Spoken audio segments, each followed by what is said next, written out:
봄이 오긴 오는 것 같습니다. 계절은 참 겨울이 지나고 나서 이렇게 꽃이 피고 또 그렇게 캄캄했던 그런 어둠이 지나가지 않을 것 같은 그런 가운데 있었지만 다시 이렇게 만물이 이렇게 소생하는 이러한 때를 보면서 참 감사한 마음이 듭니다. 동일하게 참 여러모로 그 코로나로 인해서 어려웠던 그런 시간들을 이렇게 보내면서 물론 최근에도 많은 그런 걸려서 생기지만은 사회적으로 또한 이렇게 풀리고 그러니까 좀 좋기는 합니다. 마음 가운데. 어쨌든 성도님들과 건강과 또한 위생에 있어서 하나님께서 지켜주시기를 또 바랍니다. 오늘 또 우리 오래간만에 우리 서두임 오친자님 이렇게 보게 돼서 감사를 드립니다. 지난 시간에 이어서 오늘 제가 요한일서 2장에 대해서 계속 보도록 하겠습니다. 조금 시간이 걸리더라도 좀 자세히 보려고 그럽니다. 오늘 말씀은 요한복음 13장 34절에 있는 말씀인데요. 계명과 관련된 그러한 두 번째 말씀입니다. 새 계명을 너희에게 주노니 서로 사랑하라. 내가 너희를 사랑한 것 같이 너희도 서로 사랑하라. 요한일서에 보면은 2장에 특히 옛 계명과 새 계명이 나오고 있어요.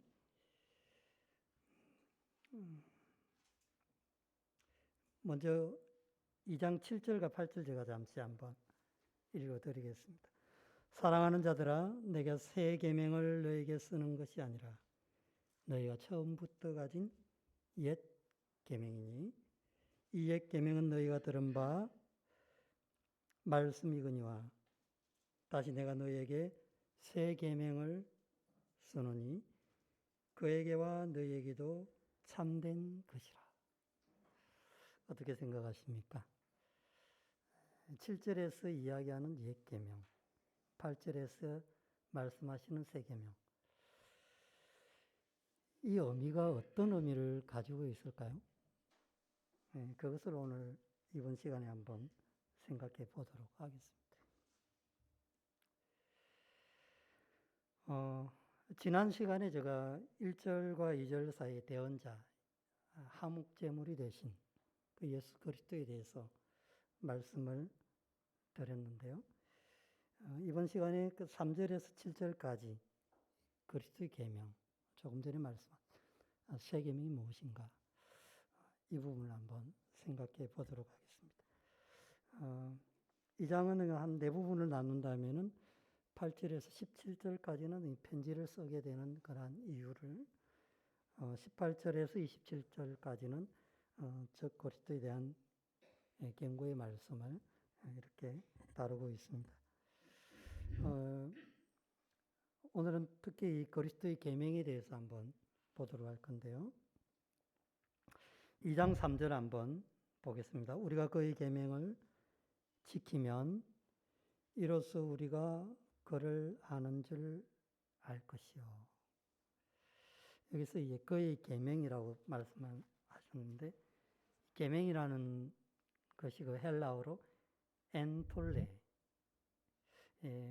여러 가지 뜻이 있습니다만은 가르침, 명령, 의무, 지시, 지령, 계율, 여러 가지 뜻이 많이 있더라고요. 그 중에서 다는 안 볼 거고 오늘 가르침에 대한 부분을 한번 볼 겁니다. 옆에 사진은 이제 예수님께서 제자들과 함께 이렇게 말씀을 나누실 때 제자들이 옆에서 그 말씀을 이렇게 주의 깊게 듣는 그 사진이 있어서 제가 한번 올려봤습니다. 그리스도의 가르침에 대해서 조금 전에 읽었던 말씀처럼 요한복음 13장 34절에 보면은 새 계명을 너희에게 주노니 서로 사랑하라. 내가 너희를 사랑한 것 같이 너희도 서로 사랑하라 했죠. 여기서 핵심적인 부분이 있어요. 혹시 확 들어오는 부분 있습니까? 옛 계명과 새 계명이 분명한 틀린 부분을 여기서 말씀하고 있는데 그걸 한번 무엇인지 한번 생각해 보시기 바랍니다. 사랑한 것 같이 사랑하라. 그리스도의 사랑을 받은 것처럼 사랑하라라고 이렇게 말씀을 하고 있습니다. 그럼요, 그리스도인들이 사랑할 수 있는 가장 큰 이유와 원인이 뭘까? 이것을 알아야 사랑할 수 있다는 겁니다. 이것을 알지 못하면은 우리가 사랑을 할 수가 없습니다. 그런데 말씀 가운데 주님께서 떠나시기 전에 말씀을 하셨어요. 잠시 후에 이제 주님께서 유대인들에게 잡혀서 로마 법정에 서고 또한 십자가형을 받을 겁니다. 그런데 그 전에 미리 제자들에게 이 말씀을 하셨거든요. 당시에 이제 상황을 생각해 보면은 제자들은 이 말씀의 의미를 이해하지 못했습니다.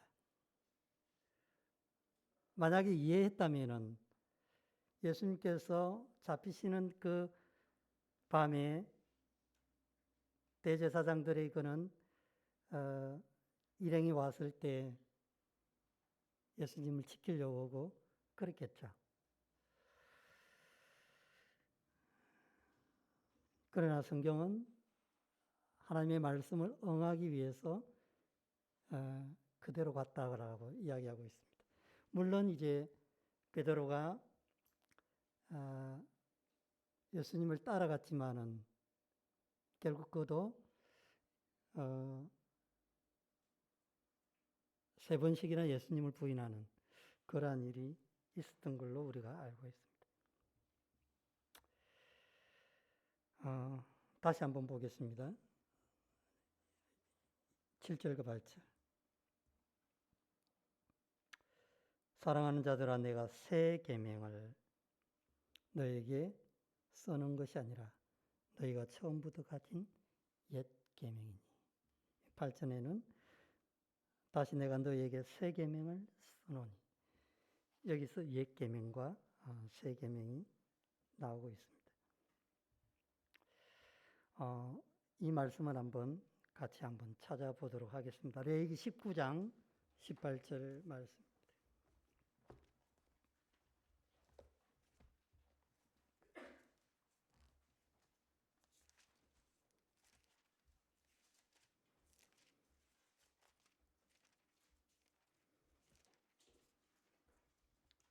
레위기 19장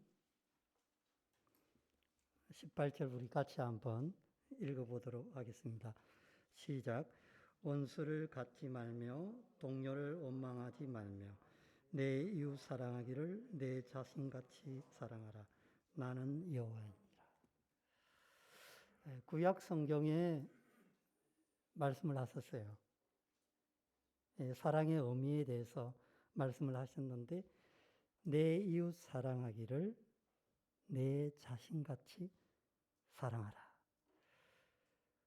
어떻게 보면 구약은 우리가 어떻게 생각이 들어집니까?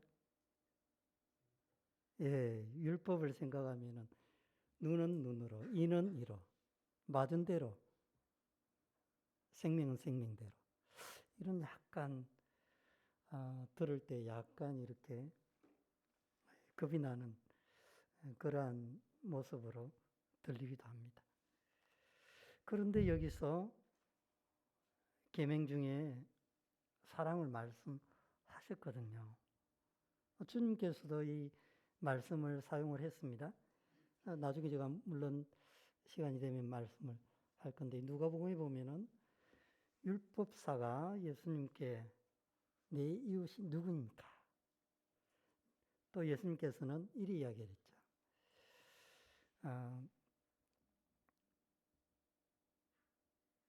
예수님께서 율법사에게 내 이웃에 대해서 설명한 선한 사마리아인을 말씀하셨고, 또 너는 어떻게 생각하느냐? 율법이 어떻게 기록되어 있느냐? 아는 대로 조금 전에 이 말씀을 인용했습니다. 내 마음을 다하고 주 여호와를 사랑하고 또 내 이웃 사랑하기를 내 자신같이 하라. 이 말씀을 율법사가 이야기를 했거든요. 그런데 옛 계명이라고 이야기할 때 그러한 것들이 내포되어 있다라고 이렇게 생각이 떨어지는 거예요. 그래서 우리가 율법 이야기하면은 조금 어떻게 생각하느냐 하면은 좀 가까이 하기 어려운 그런 것으로 우리가 많이 생각을 합니다. 물론 로마서에서 율법은 죄를 생각나게 하고 또 죄가 무엇인가를 가르쳐주고 또 거기에 대한 그것이 무엇인지를 알게 해준다고 말씀하고 있죠. 그렇다면 새 계명은 무엇일까요? 본문 말씀에서 한번 찾아보도록 하겠습니다. 요한일서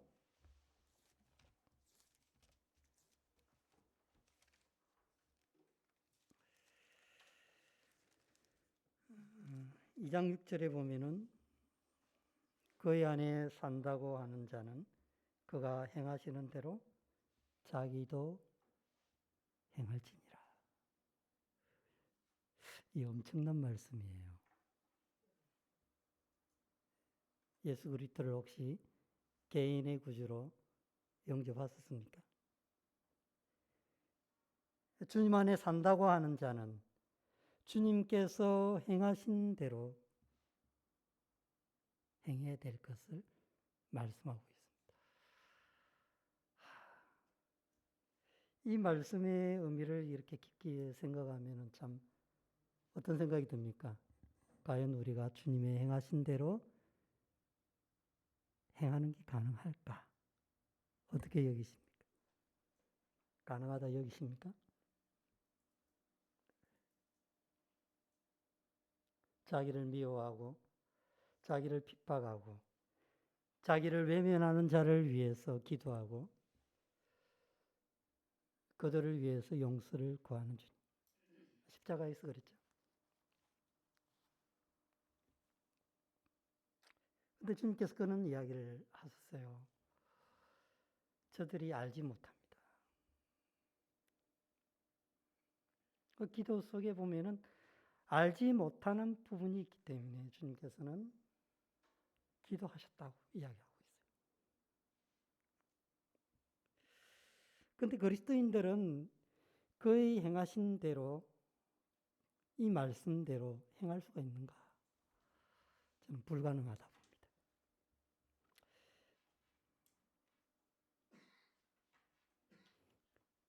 6절 말씀에 그의 안에 산다고 하는 자는 그가 행하시는 대로 자기도 행할지니라.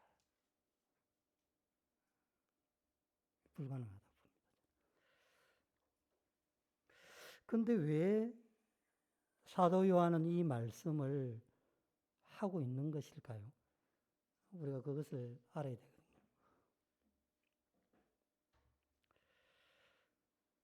조금 전에 옛 계명과 새 계명을 이렇게 볼 때 구약에서의 그 옛 계명 또 지금 말씀하고 있는 이 새 계명에 대해서 제가 조금 설명을 드렸는데요. 본문 말씀에 보면 그 위에 한번 1절에서 2절 말씀을 다시 한번 생각해 보도록 하겠습니다. 나의 자녀들아 내가 이것을 너에게 쓰면 너희로 죄를 범하지 않게 하려 함이라. 만일 누가 죄를 범하여 또 아버지 앞에서 우리에게 대언자가 있으니 곧 어려우신 예수 그리스도시라. 그는 우리 죄를 위한 화목제물이니 우리만 위할 뿐 아니요 온 세상의 죄를 위하십니다. 왜 서두의 본문 말씀에 이 계명을 이야기하기 전에 이 말씀을 먼저 왜 기록했을까요? 좀 고민이 됐습니다. 6절 말씀에 그의 안에 산다고 하는 자는 그 행하신 대로 하라 했는데 과연 그리스도인들이 그의 모습 가운데 그렇게 할 수 있는가? 라는 질문을 했을 때 가능할까요? 저는 조금 전에 불가능하다는 말씀을 들었습니다.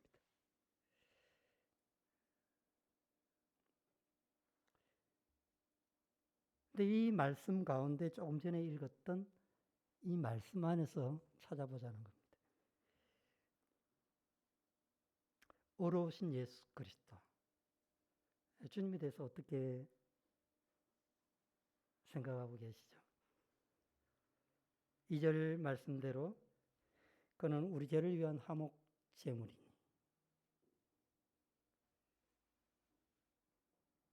나를 위한 그러한 사랑을 십자가에서 온전히 희생적으로 자신을 드렸다는 겁니다.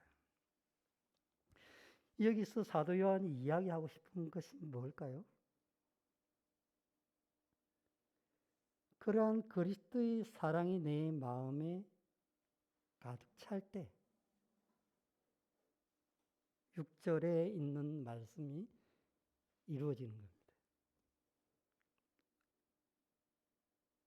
일방적으로 그리스도의 사랑이 내 마음 가운데 충만하지 못하면 이 말씀은 행하기 진짜 어려운 그런 말씀이라는 거예요. 자신이 손해보며 또한 자신을 외면하며 또한 나를 어렵게 하는 그러한 사람들을 위해서 주님처럼 기도하거나 용서하거나 품는다는 것은 너무나도 어렵다는 것을 말씀하고 있어요. 우리 육신 그래요. 과연 우리가 주님 안에서 제 사함을 받았습니다마는 이 근본을 벗어날 수가 없다라고 지금 이야기를 하고 있어요. 여기서 이야기하고 싶은 사도 요한의 내용은 그겁니다. 주님의 사랑이 내 마음에 가득할 때 그 사랑으로 인해서 용서할 수 있다는 겁니다. 그래서 이제 1절과 2절에 주님이 어떻게 나를 사랑하셨는가 그것을 이야기를 하고 있다는 거예요.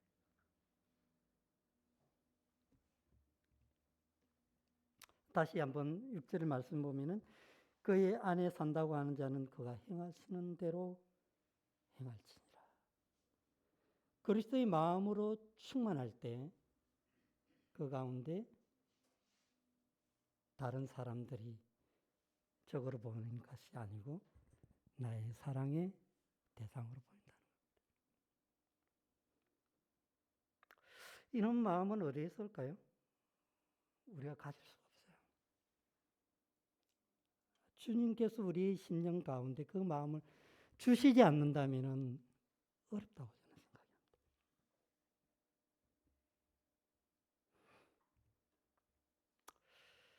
생각합니다. 1절 말씀에 우리에게 대언자가 있으니 곧 어려우신 예수 그리스도시라. 그 어려우신 분이 나를 위해서 십자가에서 그러한 희생을 당했다는 것을 알아야 된다는 거죠. 두 번째, 그것은 바로 나의 죄를 위한 주님의 사랑이었다는 것을 알 때 가능하다는 겁니다. 우리가 생활 속에서 승리하기를 원하죠. 예. 평안하십시오. 샬롬 그렇게 말씀하시는데요. 정말 중요해요. 살롬, 평안은. 내 개인적인 생각과 마음으로 평안이 올까요? 불가능합니다. 주님을 믿고 거듭난 그리스도인이라 하더라도 불가능해요. 주님께서 그 마음 가운데 그러한 마음을 주실 때 가능합니다. 참 초창기 주님을 믿었을 때 보는 모든 것들이 사랑스럽고 진짜 만물에 꽃이 피고 또 활기차고 이런 것들이 신선하게 보이고 그랬어요.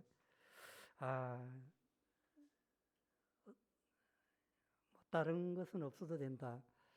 그 사랑이 너무나도 이렇게 감동돼서 내가 그 하나님의 자녀가 됐다니 그런 생각을 그때는 했습니다. 그래서 주님을 알지 못하는 그런 사람들을 봤을 때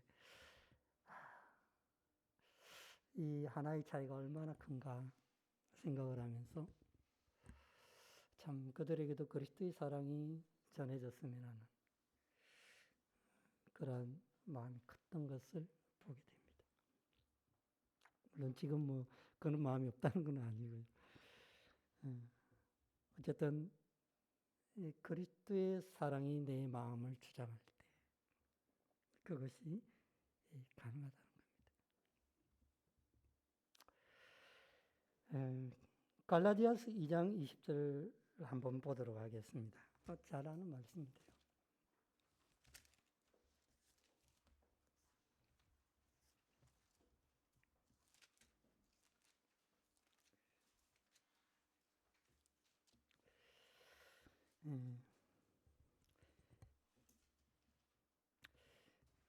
내가 그리스도와 함께 십자가에 못 박혔나니 그런즉 이제 내가 사는 것이 아니요 오직 내 안에 그리스도께서 사신 것이라. 이제 내가 육체 가운데 사는 것은 나를 사랑하사 나를 위하여 자기 자신을 버리신 하나님의 아들을 믿는 믿음 안에서 사는 것이라. 놀랍지 않나요? 사도 바울은 알고 있었어요. 내가 주님을 믿고 지금 사는 것이 무엇인가? 내가 육체 가운데 지금 살고 있지만은 사는 것이 무엇인가? 나를 사랑하신, 나를 위하여 자신을 버리신 그 주님을 믿는 그 믿음 안에 산다고 했습니다. 독일은 말씀이죠. 조금 전에 제가 보았던 세계명 그 안에서 산다는 것. 주님이 주시는 그러한 능력.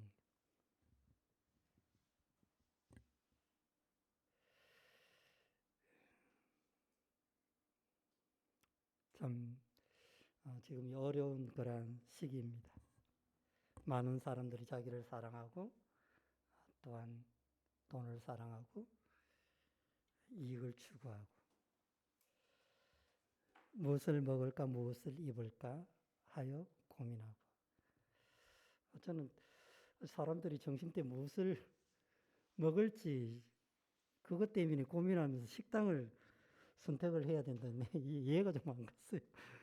서울 사람들이 그런답니다. 참.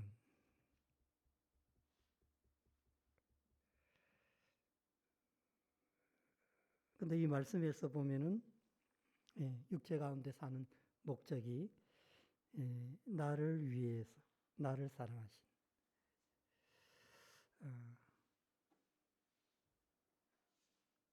우리가 새 계명이라고 아까 말씀한 대로 주님께서 나를 사랑하신 그 사랑을 품고 사랑할 때 가능하다고 말씀을 드렸는데요. 그것이 바로 주님의 계명입니다. 누가복음 10장 많이는 안 볼 거고요. 한번 보도록 하겠습니다.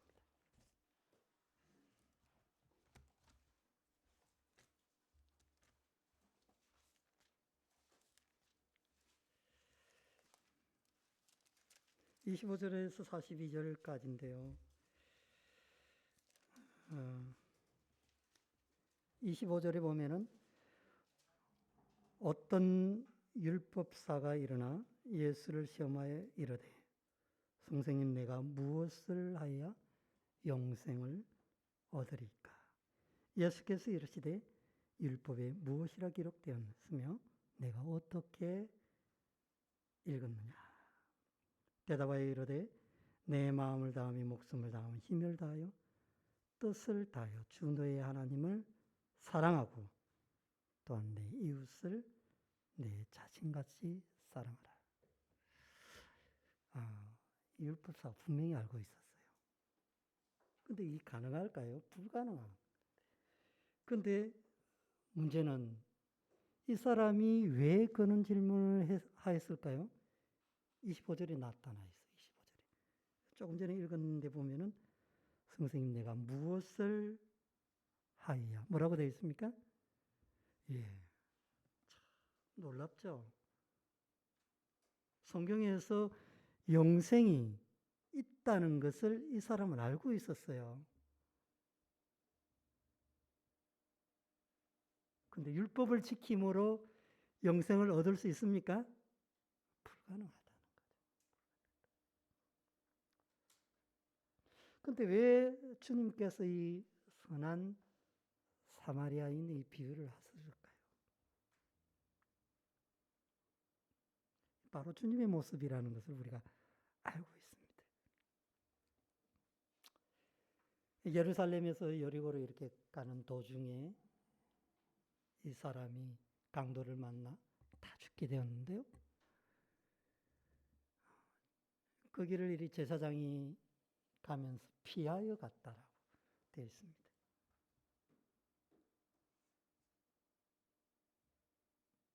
(31절에) 보면은 마침 한 제사장이 그 길로 내려가다가 그를 보고 피하여 지나가고, 또 이제 뒤에 보면 레인도 그랬죠.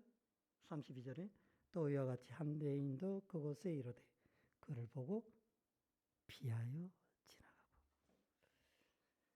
왜 피했을까요? 나와 상관이 없는 사람인데, 내 가족이고 내가 아는 사람이고, 그렇게 하면 내가 좀 생각할 수가 있어요.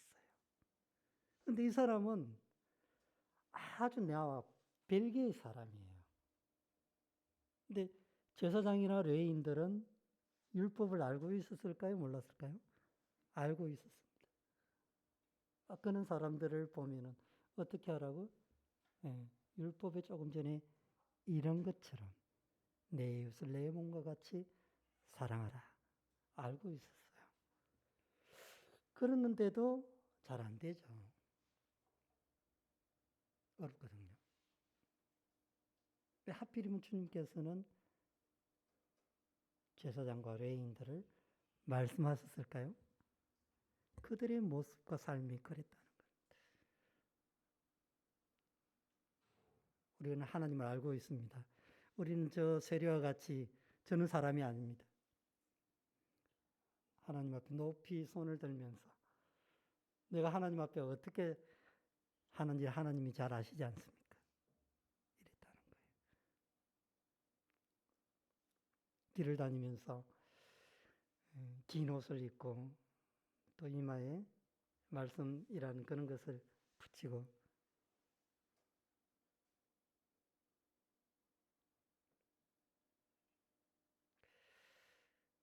그런데도 놀랍게도 33절에 보면은 어떤 사마리아 사람은 여행 중에 거기 이르러 그를 보고 불쌍히 여겨. 불쌍히 여겨. 물론 우리 주님을 말씀하십니다.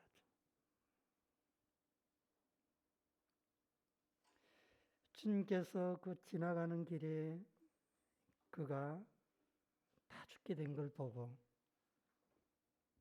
불쌍한 마음이 들었다는 거죠. 주님의 마음은 그런 마음이에요. 알지 못하고 외면하고 소외받은 그러한 사람들을 찾아가고 그랬던 거거든요. 어떤 사람들은 이렇게 이야기를 했죠. 예수님의 제자들도 그렇게 이야기를 했습니다. 저 사람이 소경으로 된 것이 자신의 죄 때문입니까? 얼마나 옆에서 그 사람이 들을 때 얼마나 마음이 참 이야기는 못하지만 상처가 됐을까요?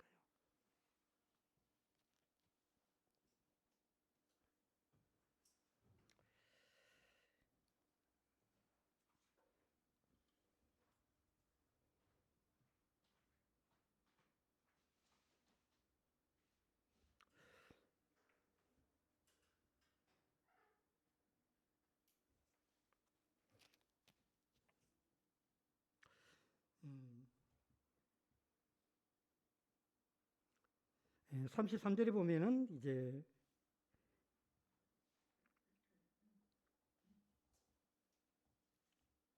그를 불쌍히 여겨.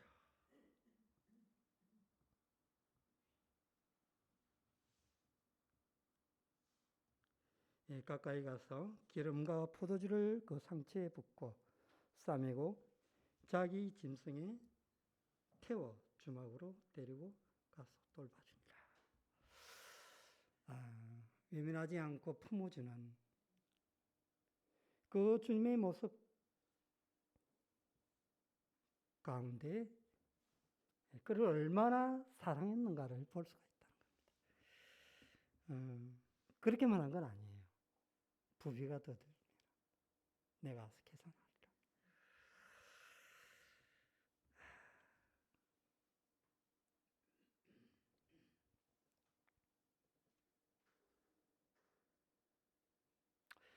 우리가 이제 순한 사마리아인에 대해서 우리가 많이 알고 있습니다. 그래서 이제 그리스도인들은 그러한 모습 가운데 내가 주님의 모습 가운데 그러한 삶을 좀 살려고 그런 마음을 품고 기도하고 그래요. 외면하지 않고 찾아가서 도와주는 핵심적인 내용은 이거라고 저는 생각합니다. 우리가 지금 알고 있지만 그리스도를 통해서 우리가 믿음 안에서 영원한 생명을 얻는 것으로 이렇게 알고 있습니다. 구약의 그 율법사들이 어떤 걸 율법을 지킴으로 말미암아 영생을 얻으려고 하였지만 결론적으로는 그것은 여기서 뭐라고 이야기하고 있습니까? 안 된다는 거예요. 될 수 없다는 겁니다. 요한 1서에서 이야기한 사도 요한이 주님을 본 모습은 그분은 태초부터 계셨고 우리가 보았고 눈으로 보았고 손으로 만진 바 대신 바로 주님을 이야기하고 있습니다. 그 주님이 이 땅에 오신 이유와 목적이 뭘까? 바로 너희를 사랑하신 그 사랑으로 왔다라고 이야기를 하고 있어요. 그래서 2장에서 그 사랑을 이야기를 할 때 먼저 주님의 십자가에 대한 그것을 분명히 짚고 그 다음에 다음 구절에서 이것이 바로 새 계명이라고 이야기하고 있습니다. 다시 한번 볼까요?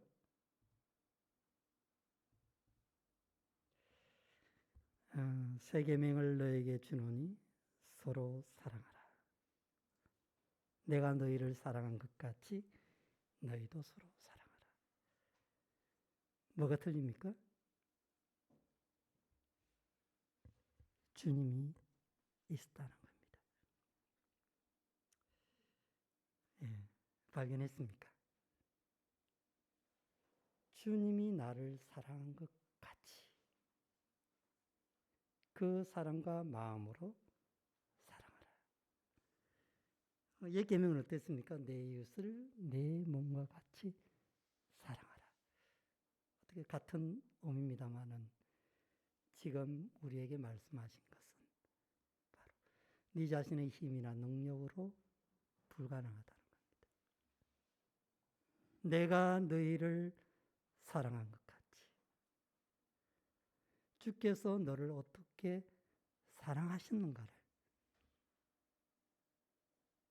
내가 깊이 깨달을 때 그 사랑으로 사랑할 수 있다라고 말씀하고 있습니다. 마칠까 하는데요.